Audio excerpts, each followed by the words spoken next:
seorang koruptor sebagai pertanggungjawaban moral. Saya mau minta klarifikasi, ini tanggung jawab siapa? Bapak malu nggak sih? Apakah saya dengar permintaan maaf yang benar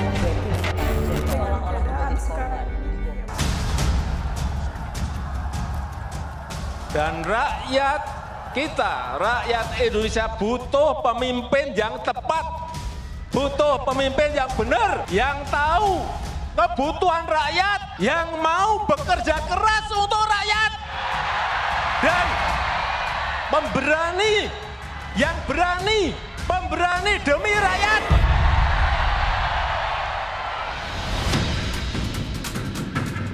Persaingan antar bakal Capres 2024 kian sengit.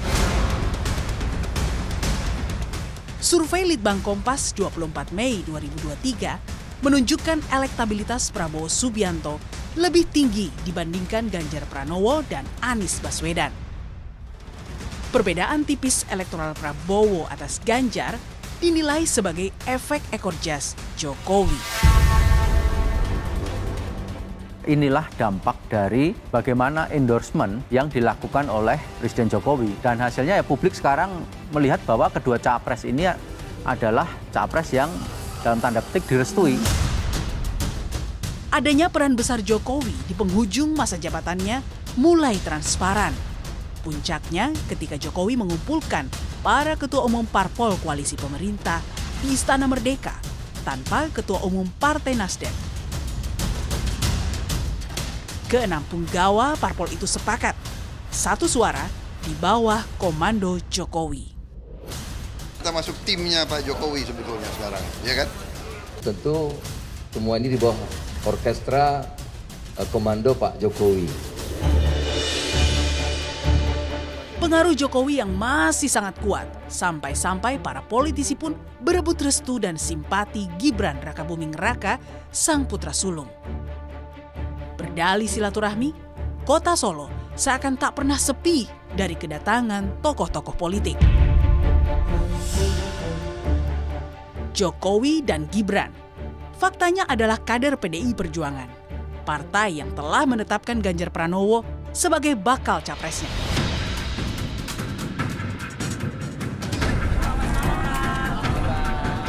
Maka tak heran jika PDIP meradang ketika melihat kadernya mengadakan pertemuan empat mata, sekaligus berada bersama para relawan kala mereka menyatakan dukungannya kepada rival Ganjar, Prabowo Subianto.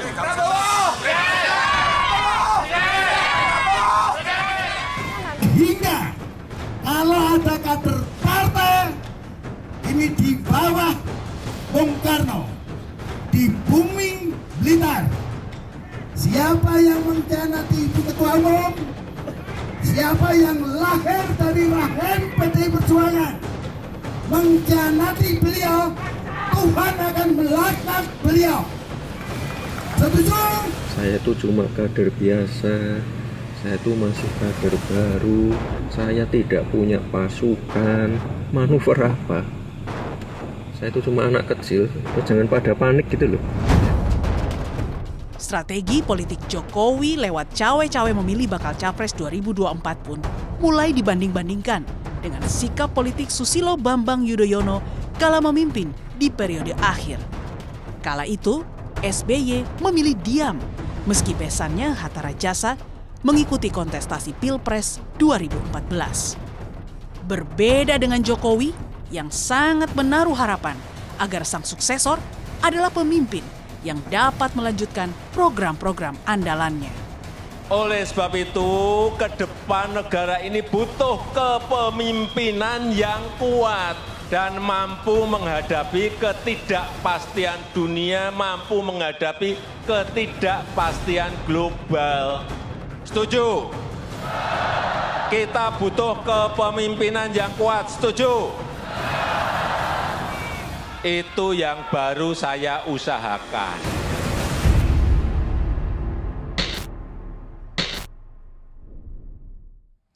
Saya sudah bersama aktivis Angkatan 66, sekaligus pendiri Lembaga Survei CSIS Indonesia, Bapak Yusuf Wanandi. Pak Yusuf, terima kasih sudah di Rosi. Terima kasih Rosi. Sehat ya Pak ya? Ya. Sorry, kalau saya boleh tanya personal. Ya. Bapak sekarang usia berapa tahun ini? Oh, saya tahun ini 86. Wow. Panjang umur, sehat-sehat Terima kasih, Pak terima kasih. Yusuf. Saya mengundang Pak Yusuf karena Pak Yusuf ini seorang aktivis sejak tahun 66. Melihat pergantian kekuasaan, dimulai dari Bung Karno, Pak Harto, hingga presiden-presiden di era reformasi. Tapi saya ingin menitik beratkan Pak Yusuf pada dua nama, yaitu Presiden SBY dan Presiden Jokowi. Karena dua nama inilah yang terpilih dengan pemilu langsung dan mampu melalui 2 periode. Menurut Pak Yusuf, di penghujung kekuasaan atau di periode kedua di masa jabatan akhir dari 2 orang ini, dari 2 presiden ini, mana apa perbedaan paling mendasar antara Presiden SBY dan Presiden Jokowi? Saya lihat bahwa kalau Presiden SBY dulu, saya menganggap beliau itu ragu-ragu selalu ya di dalam masa kepresidenannya. Dan karena itu juga pada akhirnya almost as if he is giving up. Jadi itu saya lihat bahwa tidak ada lagi dia itu dorongan untuk melakukan perbaikan dan sebagainya. Dan itu kelihatan waktu dia mau melakukan konvensi tentang siapa yang akan jadi calon presiden daripada Partai Demokrat. Mula-mula dia mau laksanakan, sudah kumpul semua, sudah berhenti semua sebagai menteri. Tapi ternyata akhirnya dibatalkan begitu saja. Jadi you can see no guts. Nah kalau kita lihat Pak Jokowi ini memang is a very simple man, but he has guts. And not only guts, but he does his work also untuk mencapai ini. Itu adalah tentu saja dia mau mempertahankan bahwa dia ada pengaruh terhadap siapa yang akan menggantikan dia. Ya. Bagaimana dengan analisa bahwa seharusnya ini juga dikatakan oleh mantan wakil presiden Pak Yusuf Kalla, Pak Jokowi menyontoh Pak SBY, Bu Mega, tidak cawe-cawe di akhir masa kepresidenan untuk kemudian memilih siapa, ikut cawe-cawe memilih siapa yang akan menggantinya. Tidakkah seharusnya sikap Pak SBY ini jadi contoh? Ya. Wah sebetulnya kalau terus terang Bu, kalau mau berarti memang you have to work until the end. Itu satu. Tetapi di dalam hal beliau ini memang mempunyai sesuatu yang memang boleh dikatakan suatu tekanan, suatu dorongan yang kuat untuk mempertahankan supaya masa depannya itu tidak percuma. Ini kita maksudnya Presiden Jokowi? Ya. Jadi sehingga dengan demikian kita melihat usahanya dia. Ya orang bilang tentu ini bukan usaha dia pribadi, tapi ada orang-orang sekitarnya mau memperpanjang. Yaitu masa jabatannya, mau menggantikan menjadi ketiga malah. Kalah Xi Jinping aja yang kalah. Jadi karena itu makanya saya lihat the pressure on him, by him also to do something to secure bahwa dia itu jangan percuma jadi presiden untuk masa depan. Dan itu karena itu dia mau ikut campur siapa nanti yang akan jadi kelihatan sekali. Karena ada kepentingan untuk melanjutkan pembangunan yang sudah dilakukan dalam 10 tahun. Betul. Menurut Pak Yusuf ini abuse of power atau sesuatu niat yang mulia supaya pembangunan itu berlanjut? Kalau melihat dari dia ini orangnya Bu. Dia ini siapa Pak Yusuf? Presiden Jokowi. Memang saya kira he is serious bahwa dia mau melanjutkan pembangunan ini. Dan dia sebagai rakyat kecil kan dulu merasakan bagaimana ketertinggalan mereka. Jadi sekarang he is trying to do his best to continue as long as possible. Jadi Pak Yusuf tidak melihat bahwa dikumpulkannya ketum-ketum parpol di istana yang dianggap wah ini cawe-cawe. Pak JK sendiri mengatakan bahwa sudah melangkah terlalu jauh. Pak Yusuf tidak melihat ini sebagai suatu langkah yang abusif. Saya kira tidak. Saya kira it is a very good deed that he has done that to maintain definitely until the end of his term. Semua yang perlu dilakukan, saya kira. Melakukan apa yang harus dilakukan di akhir masa jabatan. Pak Yusuf juga seorang peneliti, melihat juga berbagai suksesi kepemimpinan di negara-negara lain. Iya. Kalau biasanya seorang presiden di akhir masa jabatannya sudah mendapat sebutan lame duck atau orang yang sudah tidak memiliki pengaruh lagi. Betul. Pak Yusuf tidak melihat ini ada di Pak Jokowi. Tidak ada. He really stayed on. Cuma ya tentu saja tidak bisa ya. Mereka kalau di sekitarnya mau tentu terus. Tapi saya kira that is impossible. Karena rakyat pasti tidak akan terima. Kita tidak percuma get rid of two presidents before, you know, and then get another one again. That is impossible to even think of. Ini konteksnya Pak Yusuf adalah ketika ada dorongan-dorongan untuk 3 periode, Ya, betul. perpanjang atau penundaan pemilu Iya. sehingga perpanjangan masa jabatan. Iya, itu saya lihat bahwa itu memang saya kira salah kalau itu yang mau dia ikuti. Tidak bisa, kita tidak akan terima. Menurut Pak Yusuf, mengapa seorang presiden bukan berdarah biru partai politik, Ya. sipil, dulu selalu dikatomikan militer sipil, bisa 2 kali periode, dan di akhir masa jabatannya ia tidak dipandang sebagai lame duck atau orang yang sudah nggak memiliki pengaruh lagi. Betul. Bahkan Pak Yusuf mengatakan ikut aktif memastikan siapa yang akan menggantikannya. Betul. Ya, saya kira karena orangnya, pribadinya memang is full of enthusiasm. Jadi dan juga enthusiasm untuk melakukan sesuatu itu memang saya lihat dari dulu dia itu mempunyai sifat itu. Jadi saya harapkan tentu dia bisa lebih baik. Tentu bagaimanapun juga dia manusia kan.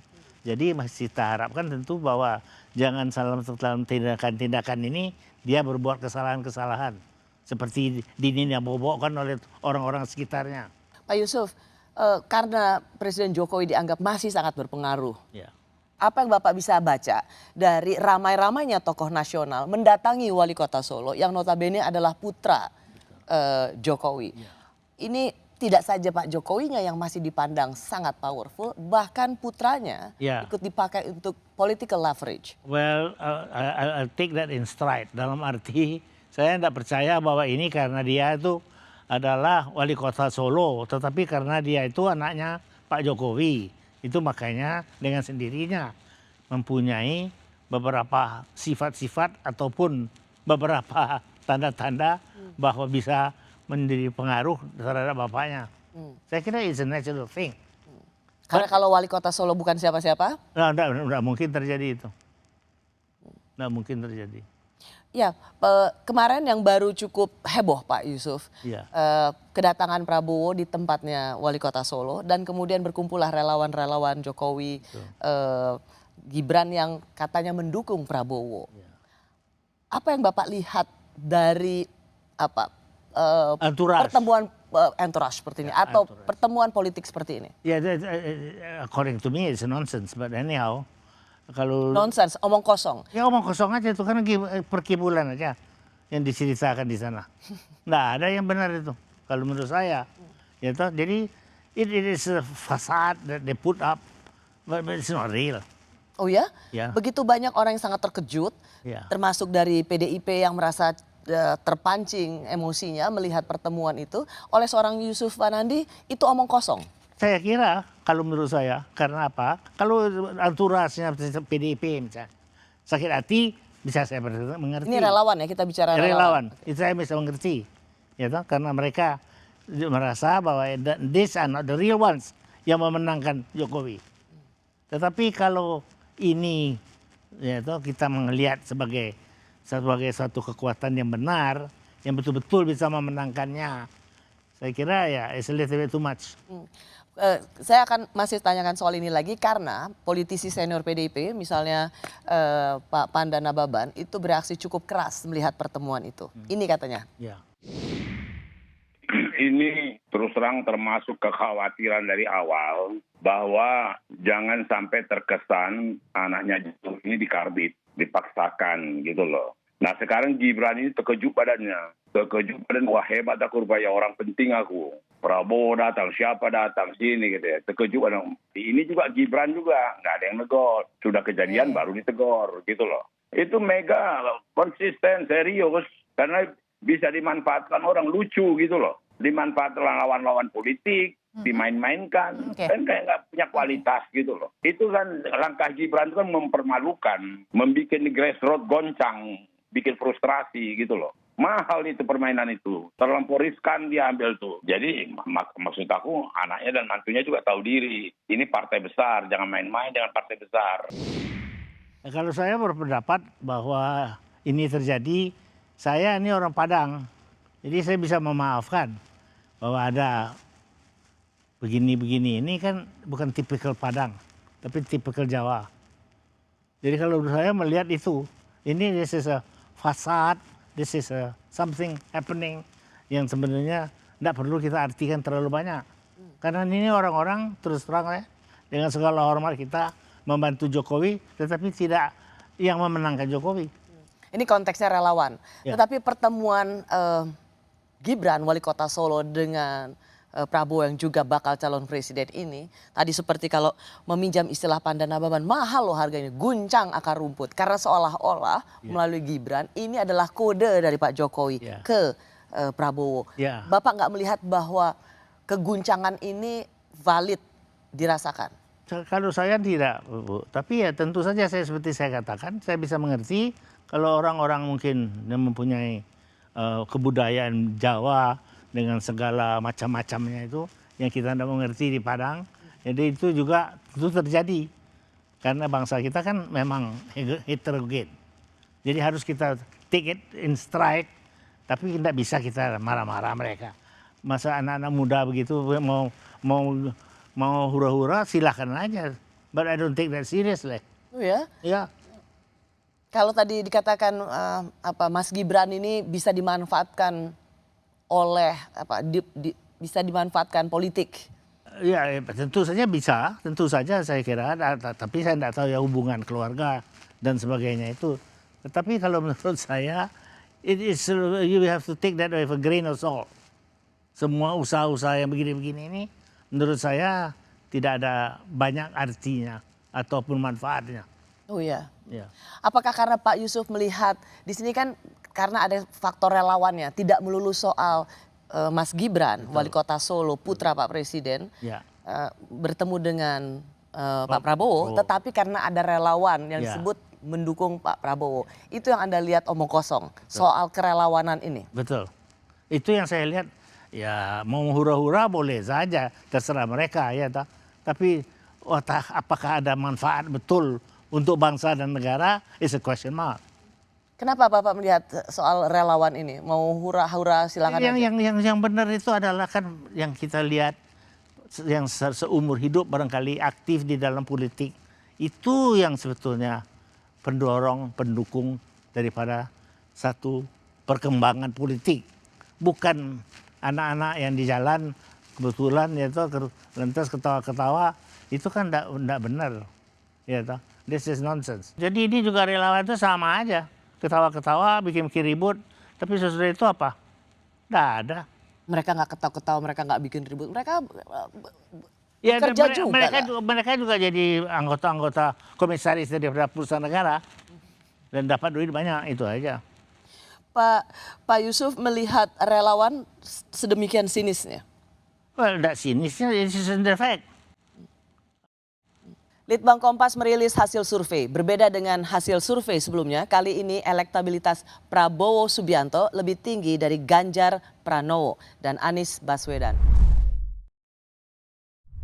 Hari ini jangan sampai ada pengaturan siapa yang boleh maju dan siapa yang tidak boleh maju. Karena itu bukan diatur oleh pemerintah, itu diatur oleh partai-partai politik atas aspirasi rakyat. Bila rakyat menginginkan si A menjadi calon, izinkan negara ini memberikan kesempatan kepada mereka untuk memperjuangkan. Bukan malah negara menghentikan, bukan malah negara melarang. Bangsa ini pernah terjadi situasi yang tidak nyaman karena kita terlalu banyak membicarakan apa sukumu, apa agamamu, apa golonganmu. Buang jauh-jauh itu. Dan saya minta kepada kawan-kawan semuanya, sekali lagi saya minta,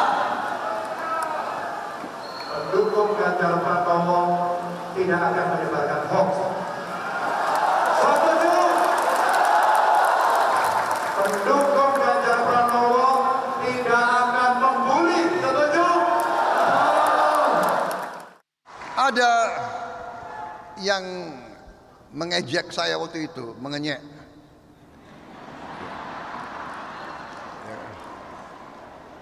Prabowo ini sudah berapa kali kalah masih mau maju lagi.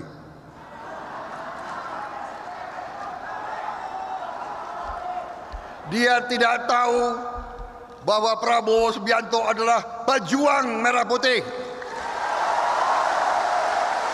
Jadi yang mengenyek saya, yang mengejek saya katakan Prabowo jatuh tapi Prabowo bangkit kembali.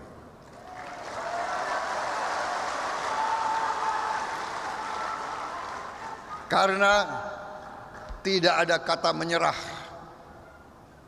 di dalam hati seorang pejuang. Menang kalah biasa.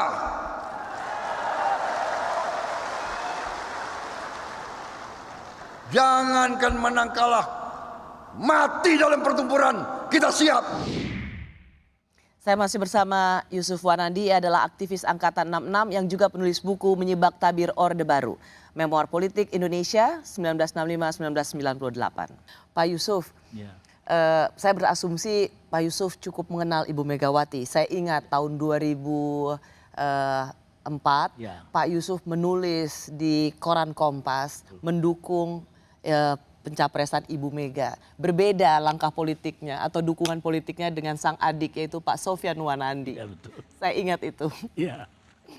Yes. Memang kita berbeda waktu itu sehingga ibu saya melihat perbedaan ini dan sampai saya tidak ngomong sama dia selama 3 bulan. Musuhan kakak adik? Musuhan. Sampai dia itu panggil kita semua, ikut semua, kita mesti ke Beijing dan lain-lain tempat itu supaya kita tiap malam bersama, di bus bersama, makan bersama. Bagaimana enggak ngomong? Enggak bisa enggak ngomong tuh. Jadi that is her way, to keep us together. Oh, mendamaikan dua anak laki-lakinya. Iya, betul. Karena Pak Yusuf waktu itu mendukung Bu Mega, Iya. Pak Sofyan mendukung Pak SBJK waktu Iya. itu. Alasan saya bilang, Bu, Sofyan, you enggak tahu. Oke, she is not an intellectual, saya bilang mengenai Ibu Mega. Tetapi she is right as a president, to agree or not to agree, and she does. Jadi paling tahu itu adalah sebetulnya waktu itu Menteri Keuangan waktu itu, Pak Budiono. Pak Budiono. Dia yang paling tahu betapa dia dapat mengandalkan kepada Ibu. Ibu bilang ini sudah betul ya, saya percaya you ya, di mana saya harus tekan. That is the president. Nggak ini yang lu punya calon ini, saya bilang sama Sofyan, yang nggak bisa ngambil putusan susah. Jadi maka itu saya bilang, anyhow, this is presidential. And maka itu saya bilang saya dukung dia. Dukung Bu Megawati waktu itu ya? Betul, saya dukung. Saya asumsi Pak Yusuf mengenal Bu Megawati. Mengapa menurut Pak Yusuf Bu Mega akhirnya memilih Ganjar Pranowo? Daripada banyak orang melihat pasti putrinya, pasti Mbak Puan. That now you know, she is not something or somebody that is dumb.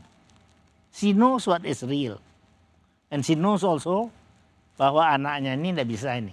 Kalau 1,7 aja persen dia dapat mau apa, gitu. Jadi definitely she has been thinking very hard. Dia mau anaknya bisa jadi presiden. Itu pasti. Dan itu sudah diberitahukan kepada siapa-siapa sebelumnya. Tetapi dia tahu juga, let us be realistic. And I think itu yang membuat dia putusan bahwa akhirnya yang paling baik adalah Ganjar. Dan ini adalah keputusan politik 2 kali yang betul-betul menggambarkan seorang Megawati Soekarno Putri. Karena tahun 2014 misalnya Ibu Mega masih bisa mencalonkan kembali. Ya. Tetapi alih-alih mencalonkan dirinya sendiri, ia memilih Pak Jokowi. Betul. Lalu kemudian begitu juga dengan 2004. Ya. Bisa saja prerogatif 2024 bisa saja sebagai hak ketua umum memilih Betul. Mbak Puan. Tapi ia juga memilih kader partai yang lain. Ya. Apa yang Anda lihat dari Bu Mega soal tentang ini? Ini orang pemimpin. Jangan lupa ini anaknya Soekarno. Jadi dengan demikian harus you akui she has guts and she knows what she has to do if it comes to the crunch. Jadi harus kita hormati dia itu. Pak Yusuf, kalau ada 3 nama yang beredar saat ini, Ya. saya ambil dari Abjad, Anies Baswedan, Ganjar Pranowo, dan Prabowo Subianto. Mungkinkah hanya ini yang mengerucut 3 nama ini, atau sebenarnya secara koalisi partai politik masih bisa 4 pasang lagi? Kalau saya melihat teman-teman kita ini yang berjuang ini pasti tidak akan membiarkan ini menjadi 4 ataupun kalau bisa jangan 3. Jangan 3? Jangan 3 calon. Karena terlalu banyak harus memperkirakan jadi tidak jadinya itu. Jadi karena itu saya kira I don't think that they are allowing that to happen.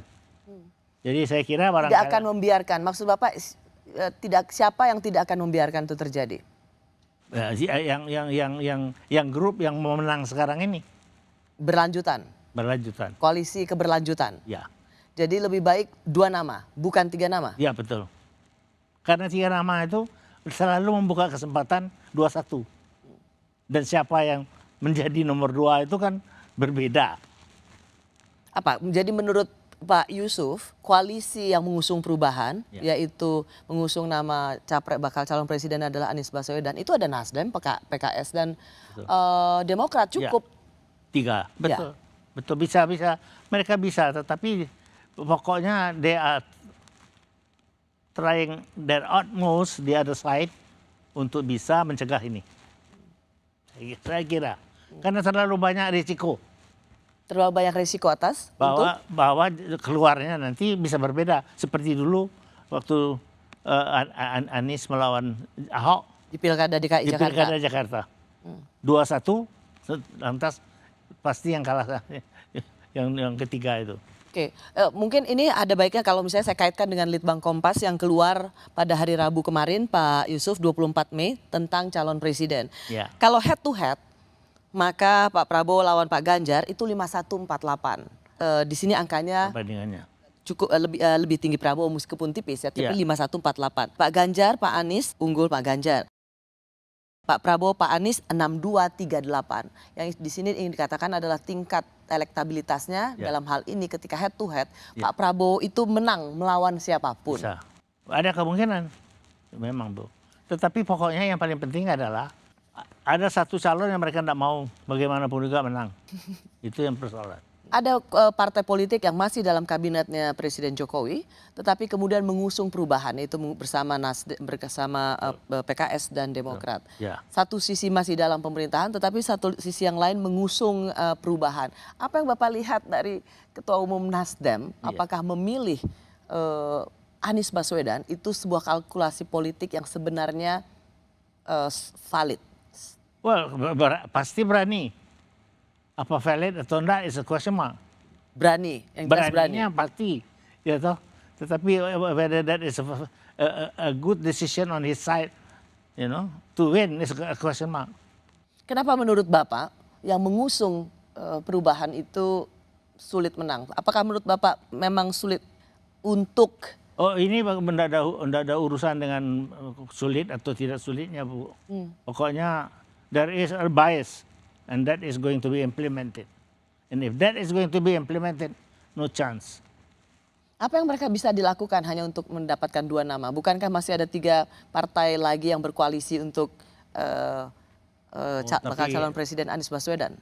The power is so powerful. So that you cannot imagine bahwa mereka tidak bisa cegah itu. Kalau menurut saya. So Yusuf Wanandi malam hari ini mengatakan nanti pendaftaran calon presiden di KPU itu hanya akan ada 2 pasang calon presiden. Usul saya begitu. Artinya pendapat saya begitu. Menurut Pak Yusuf melihat pasti arahnya ke sana. Hanya akan 2 pasang calon presiden. Saya kira begitu. Yakin? Yakin. Hakul yakin.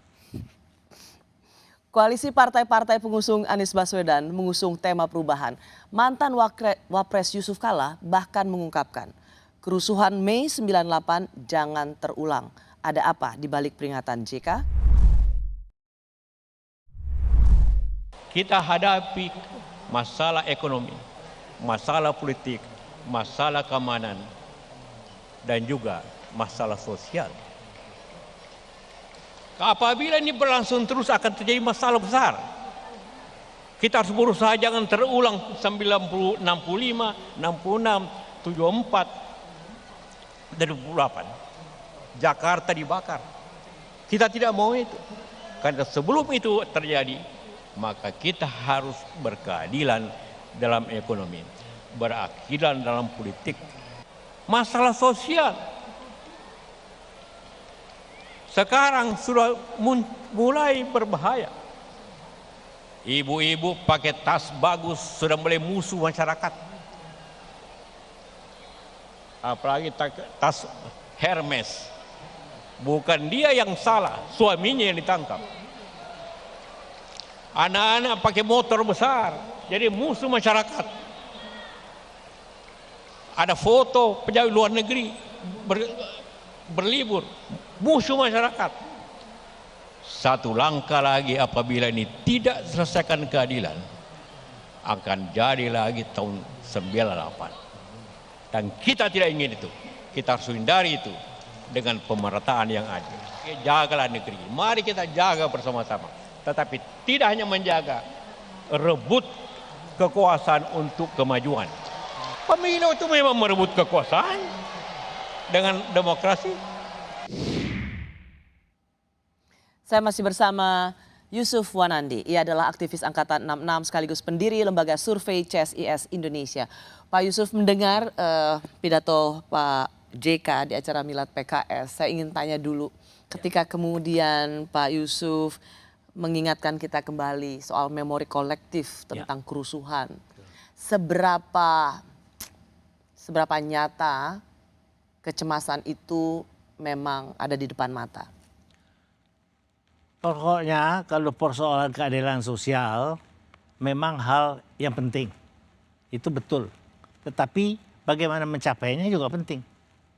Jadi we cannot just do everything ya hanya untuk mencapai itu dan hanya itu. Sebab banyak lagi masih tuntutan rakyat yang perlu kita penuhi bersama. Tapi kalau hormat saya kepada Pak Kala bahwa keadaan kita ini seakan-akan sudah seperti dulu di 65 dikatakan sudah mau melahirkan ya malapetaka ini, I doubt that.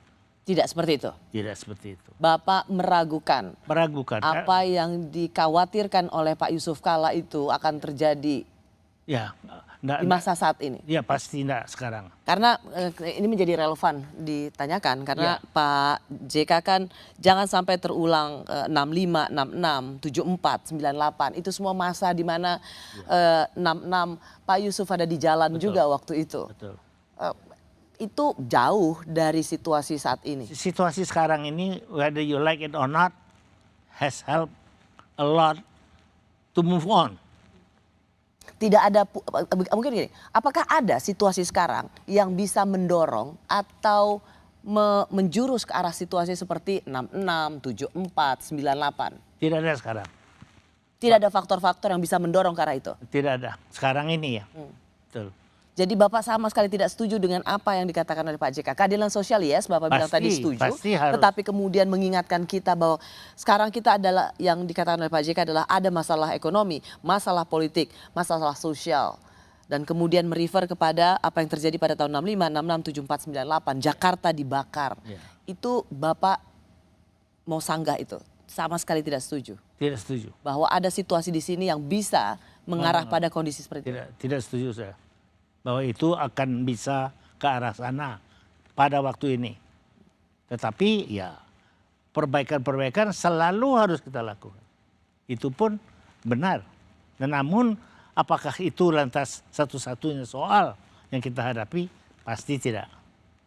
Dan saya kira ini justru kabinet Pak Kala ini yang dulu mulai dengan Jokowi memperbaiki keadaan di mana justru hal-hal ini dapat dicegah. Seperti kita ketahui, banyak sekali hal-hal yang dulu tidak bisa kita diterima rakyat, sekarang diterima rakyat. Dan itu jasanya Jokowi dan kalah. Ya. Jadi I don't think that it is now a problem that urgently. Apakah Bapak melihat ada faktor karena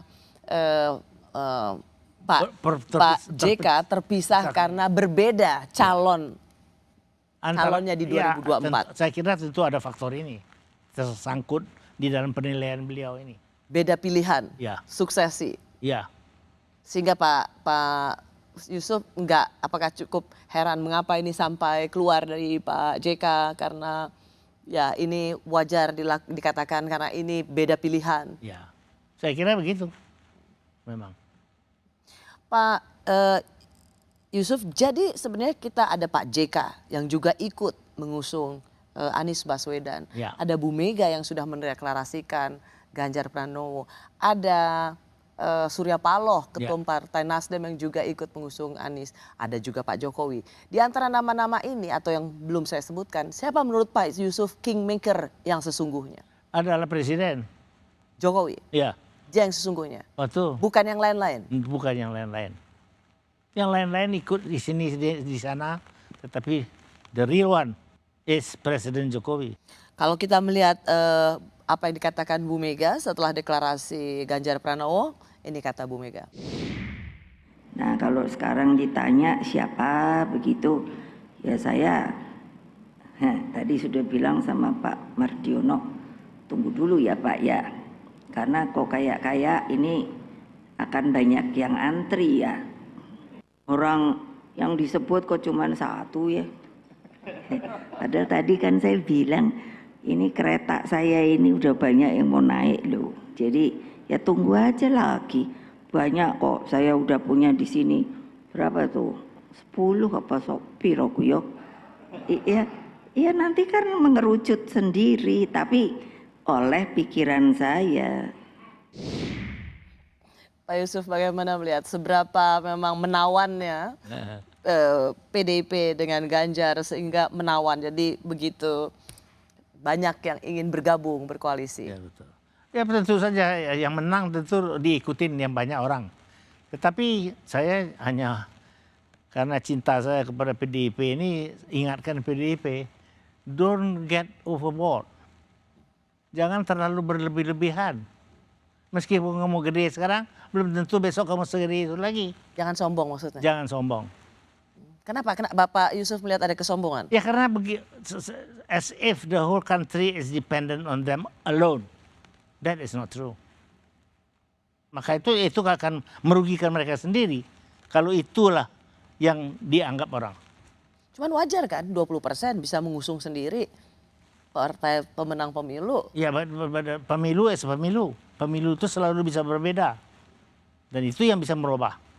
Jadi Pak Yusuf punya catatan kritis pada PDI Perjuangan. Jangan don't go overboard as if the whole country is only dependent on you. Jangan merasa bahwa satu negeri ini hanya tergantung pada PDI Perjuangan. Betul. Jadi apa yang menurut Pak Yusuf yang kurang apa? Karena kurang merangkul, sombong atau apa? Saya nggak dapat. Apa yang bisa Bapak katakan? Terus terang saja, memang PDIP besar dan mereka tentu harus bangga untuk PDIP. Itu betul, tetapi sudah mulai dirasakan oleh banyak orang, nah ini kok di PDIP ini mau apa? Seakan-akan kita semua tergantung kepada PDIP. And that is not true. Maka itu perlu jaga. Bagaimanapun juga. Tapi kembali ke pertanyaan saya, the real kingmaker adalah tetap Presiden. Tetap Presiden Jokowi. Ya. Baik. Saya mau berikutnya kalau begitu Pak Yusuf di bagian berikutnya. Karena Presiden Jokowi mengaku sudah mengantongi 3 nama capres usulan relawan Musra. Tapi nama itu tidak langsung diumumkan. Dan bagaimana sebenarnya membaca pilihan Jokowi? Salah semakin solid, kompak, satu hati, satu pemikiran, dan insya Allah nanti satu pilihan di bawah komando Bapak Presiden. Jadi kita merasa ada frekuensi yang sama ya, ada kecocokan, dan kalau dilihat pimpinan partai kita sudah masuk ya dengan Pak Caimin, kita masuk timnya Pak Jokowi sebetulnya sekarang, ya kan? Para ketua menyampaikan pada saya beberapa nama yang terekam kuat. Saya sudah mendengar, tapi saya ingin resmi, tadi yang disampaikan oleh Pak Panel Barus itu resmi. Belum saya buka. Belum saya buka. Sehingga itu bagian saya untuk memberikan bisikan kuat nanti pada saatnya, pada waktu yang tepat, saudara-saudara semuanya akan saya bisikin satu persatu, entah berapa juta. Bisikin satu-satu nanti. Masih bersama saya Bapak Yusuf Wanandi, pendiri Lembaga CSIS Indonesia, sekaligus juga pendiri The Jakarta Post. Pak Yusuf, dengar pidato Pak Jokowi tadi, apa buat Pak Yusuf? Ya jelas that he's very self-confident dan bahwa dia itu akan terus berusaha untuk mencapai tujuannya. Sampai akhir jabatan? Pasti. Pak Yusuf, yang menarik adalah sebenarnya ini kan di relawan Musra. Ya. Dan sebenarnya pada waktu itu Bu Mega sudah mendeklarasikan atau mengumumkan pencalonan Ganjar Pranowo sebagai bakal calon presiden dari PDI Perjuangan. Dan ini setelahnya ada 3 nama yang diberikan oleh relawan Musra. Di situ katanya berdasarkan keliling daerah. Di situ sebenarnya ada nama Ganjar Pranowo, ada nama juga Prabowo Subianto, termasuk saya juga mendengar ada nama Erlangga. Nah, oke lah, katakan 2 nama pada Ganjar Pranowo dulu. Kan Bu Mega sebagai ketum PDI Perjuangan sudah mengumumkan. Mengapa tidak diumumkan di acara relawan Musra ini? Ini dianggap bahwa Pak Jokowi setengah hati dengan pilihan ketum PDI Perjuangan. Saya kira enggak tuh kalau itu ya. Kalau mengenai Ganjar ada di dalamnya dan 2 orang lain siapapun, saya kira she knows that she has to choose PDIP, and she knows also that the only one that is credible in PDIP adalah Ganjar. Jadi saya kira bahwa dia tidak mengumumkan barangkali tidak tahu alasannya ya, tapi saya kira bukan alasan bahwa itu lantas mau disolomotin dengan yang lain. Karena banyak orang mengartikan itu Pak, harusnya pada waktu itu juga langsung aja mengumumkan Ganjar. Nah ini dispin misalnya atau kemudian diartikan lain, tuh kan ternyata sebenarnya belum ke Ganjar. Pak Jokowi ini 2 kaki antara mengiyakan pilihan PDI Perjuangan yaitu Ganjar Pranowo dengan punya pilihan lain sendiri. Anda nggak melihat bahwa Pak Jokowi sedang terganggu ataupun meragu-ragu? Bermain di 2 pilihan. As a good politician, of course he has to do that. To be open for any change that could happen. Tetapi kalau menurut saya, mengenai soal Ganjar ini dia sangat kuat memang mendukungnya. Dan bahwa dia tentu harus memilih atau mencari kemungkinan-kemungkinan kalau tidak terjadi apa terval basis, itu biasa. Jadi saya lihat kalau itu pun terjadi dalam rangka itu daripada betul-betul mau mengganti. Jadi Bapak banyak yang mengatakan ini tanda-tanda sebenarnya Pak Jokowi nggak ke Ganjar Pranowo tapi ke Prabowo. I don't think so. Tidak, Pak Yusuf melihat Pak Jokowi ya memang ke Ganjar Pranowo. Betul. Bagaimana kemudian dengan ketum-ketum parpol tadi kita mendengar menunggu komando Jokowi, kita ini bersama Pak Jokowi, menunggu arahan Pak Jokowi. Apa yang Anda lihat dari ketum-ketum parpol ini? Ya tentu saya kira mereka itu tentu menunggu bagaimana nanti line up seluruhnya. Sebab ini kan bukan hanya 2 orang akhirnya. Akhirnya ini kan meliputi bagaimana kabinet, bagaimana susunan daripada menteri-menteri itu penting pula untuk masa depan. Karena yang tampak di sini tampaknya loyal sekali dengan Pak Jokowi. Nomor kosong. Anda ada yang loyal dalam politik. Jadi ketika bilang kami menunggu arahan Pak Jokowi, kami ikut Pak Jokowi. Bull. Hah? Bull. Apakah memang mereka sejatinya otentik atau akan menjadi brutus pada waktunya? Dalam politik itu yang kita kenal. Tu brutus. You brutus. Itu adalah sejarah yang mengajar kita. Tidak bisa dilihat semuanya orisinal. Nggak bisa. Akan selalu ada brutus pada waktunya. Selalu. Pak Yusuf, saya mau mendengar insting politik Anda. Apakah pada waktunya nanti, menurut Pak Yusuf, Pak Jokowi itu akan memang secara lugas dan terbuka mengatakan siapa calon presiden yang akan didukungnya? Atau dia hanya akan bersikap pura-pura? Saya tidak bilang pura-pura, tapi tidak secara forceful. Ya, loud and clear. Saya mendukung ini dan pilihlah ini. We are Sumatrans. Not the same term dengan Javanese culture. So we are going to say A is A. He is not going to say that. Menurut Pak Yusuf, Pak Jokowi tidak akan menyebut nama. Saya Siapa kira dia dukung sebagai calon presiden. He doesn't need it, so why should he do it? Karena seperti tadi Pak Yusuf mengatakan calonnya akan ada dua, yaitu untuk mengamankan. Jadi siapapun yang menang nanti itu adalah orang dia. Orangnya Pak Jokowi. Terima kasih Pak Yusuf Wanandi. Kembali Bu. Sehat selalu. Tadi Bapak sudah mengatakan 86 tahun tahun ini. Ini adalah kalau 2024 adalah presiden ke-8 yang akan Bapak lihat dari mulai Presiden Soekarno sampai ke-8. Semasa Anda menjadi aktivis dan sekarang menjadi peneliti super senior. Terima kasih Pak Yusuf. Terima kasih atas kesempatan mengutarakan what I feel about it. Saya Rosyana Silalahi, terima kasih sudah menyaksikan Rosi. Tetaplah di Kompas TV, independen, terpercaya.